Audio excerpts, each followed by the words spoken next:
Sir இப்ப வந்துட்டு கேர்ள்ஸுக்கு இப்ப பொண்ணுங்களுக்கு எல்லாமே வந்துட்டு ஃப்ரீ வந்து பேருந்து விடுறேன்னு சொல்லியிருக்காங்க. இதுக்கப்புறம் வந்து ஆண்களுக்கும் விடுறேன்னு சொல்லியிருந்திருக்காங்க. இப்ப நிறைய இலவசங்கள் திட்டங்கள் நிறைய கொடுக்குறாங்க. சோ இது மூலியமா வந்து இலவசங்கள் நிறைய கொடுக்க நம்ம டிபெண்டன்சி தான் அதிகமாகுமே தவிர நம்ம வந்து இண்டிபெண்டா இருக்க மாட்டோம். சோ அந்த மாதிரி இலவசங்கள் கொடுக்க நம்ம மேலதான் பேர்டன் அதிகமாகுது. இப்ப பேருந்து எல்லாருக்குமே ஃப்ரீ அப்படின்னா ஓட்டுநருக்கு அந்த கட்டணம் இருக்கிறவங்களுக்கெல்லாம் எப்படி அவங்க சம்பளம் கொடுப்பாங்க? அதுக்கப்புறம் புது பேருந்து வாங்கணும்னா அவங்க எதை வச்சு வாங்குவாங்க? சோ அந்த மாதிரி கொஸ்டின்ஸ் எல்லாம் ரைஸ் ஆகுது. சோ இதெல்லாம் பாசிபிளா அப்படின்றது ஒரு கொஸ்டின் மார்க்கா இருக்கு. உங்களுக்கான பேர்டன் வருது அப்படின்னா அதோட பலனையும் நீங்க தானே அனுபவிக்கிறீங்க. Yes ma'am. இப்ப வந்துட்டு அவங்க குடுக்குறாங்க அப்படின்னா தேவையான அளவு அவங்க கொடுத்துட்டாங்கன்னா நாங்க அதை யூஸ் பண்ணிப்போம்ல. எக்ஸ்ட்ராவா குடுக்கறது தேவையில்லாத மாதிரி. எதை எக்ஸ்ட்ரான்னு சொல்றீங்க?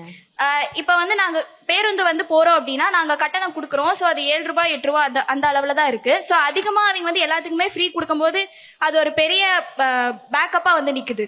சரி, இப்ப எல்லாருக்கும் வந்து ஒவ்வொரு ஃபேமிலிக்கும் 6 சிலிண்டர் தரேன் அப்படின்னு ஒரு விஷயம் சொல்லியிருக்காங்க. இப்ப இருக்க சூழ்நிலையில வந்து ஒரு வீட்டுல நான் பே பண்ணி சிலிண்டர் வாங்கினாலே லேட் ஆகுது. அது எப்படி ஒரு அரசால வந்து ஒரு குடும்பத்துக்கும் 6 சிலிண்டர் ஃப்ரீயா கொடுக்க முடியும்? அது ஒன்றும் நம்ம ஸ்டேட் கவர்மெண்டோட கையில கிடையாது. ஏன்னா அவங்க வாக்குறுதியில கொடுக்குறாங்க. அது பாசிபிள் இல்லைன்னு நான் நினைக்கிறேன். இப்போ சப்சிடி கொடுத்து அப்படி பாசிபிள் பண்ண முடியும்ல கவர்மெண்டால? அது வந்து எல்லாமே கடைசியில வந்து நாட்டோட கடன்ல தானே போயிடுது. ஒரு வீட்டுக்கு 6 சிலிண்டர்னா இப்ப ஆல்மோஸ்ட் ஒரு ஃபேமிலிக்கு வந்து 6000 இருக்கு. எல்லா ஃபேமிலிக்கும் பார்க்கும்போது அது லார்ஜ் அமௌண்டா வந்து ஸ்டே ஆகுதுல பின்னால.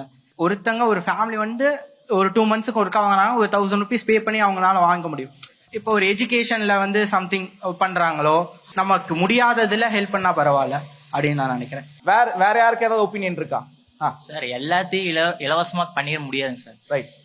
இப்போ உதாரணத்துக்கு நம்ம ஒரு டிஷர்ட் வாங்குறோம்னா அந்த டிஷர்ட் குவாலிட்டி இல்லைன்னா அந்த கடைக்காரட்ட போய் கேட்கணும். அப்படின்னா இலவசத்து மூலியமா எப்படி குவாலிட்டியா அவங்க தர முடியும் அப்படிங்கிறது சொல்றீங்க. இலவசத்தினால தர முடியாதுன்னு ஒரு ஃபர்ஸ்ட் இதுங்க சார்.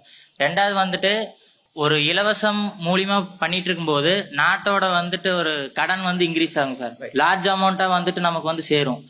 அதை வந்துட்டு அவங்க சமாளிக்க முடியாதுங்க சார்.